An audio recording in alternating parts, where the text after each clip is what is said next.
સુરતમાં પોલીસ એક તરફ કાયદો વ્યવસ્થા સુધારવા મથી રહી છે, ત્યારે શહેરમાં અસામાજિક તત્વો હત્યા પ્રયાસ અને હત્યાની ઘટનાઓને અંજામ આપી રહ્યા છે. ત્યારે સુરતના પાંડેસરા પોલીસ મથકની હદમાં જૂના ઝઘડાની અદાવતમાં ગુલશનનગર ખાતે મૃતક સુભાષ ઉર્ફે સુબડિયાની ધીરજ ઉર્ફે કડવા તથા અક્ષય કામતે ચપ્પુના ઘા મારી હત્યા કરી ભાગી છૂટ્યા હતા. મૃતક ઇજાગ્રસ્ત હાલતમાં જીવ બચાવી આવિર્ભાવ સોસાયટીમાં ભાગ્યો, ત્યારે ધીરજ અને અભયે પીછો કરી તેને ત્યાં જ આડેધડ ચપ્પુના ઘા ઝીંકી હત્યા કરી નાખી હતી. બનાવને ત્વરિત પોલીસ દોડતી થઈ ગઈ હતી અને ગણતરીના કલાકોમાં જ હત્યારાઓ ધીરજ ઉર્ફે કડવા રમેશચંદ્ર ઉપાધ્યાય અને અક્ષય સંજય કામતે ઝડપી પડ્યા હતા અને સળિયા પાછળ ધકેલી દીધા હતા.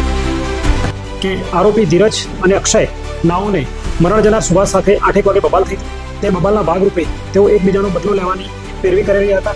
દરમિયાન 10:30 વાગે સુભાષ પોતે એક છરી દ્વારા આરોપી ધીરજ અને અક્ષયને મારવા જતો હતો. દરમિયાન તેઓએ વળતો હુમલો કરતા તેની જ છરીથી તેને આવિર્ભાવ એકની સામે ગઈકાલે રાત્રે 10:30 વાગે હુમલો કરતા તેનો પીછો કરી મારતા આવિર્ભાવ સોસાયટી 2 માં તેની હત્યા કરેલાનું બનેલું હતું. જેના ભાગરૂપે પોલીસે તેમના માતા સુશીલાબેન નાઓની ફરિયાદ રજીસ્ટર કરેલ છે અને ઇન્વેસ્ટિગેશન કરેલ છે. બંને આરોપીઓને આજરોજ પકડવામાં આવેલ છે અને ઇન્વેસ્ટિગેશન ચાલુ છે.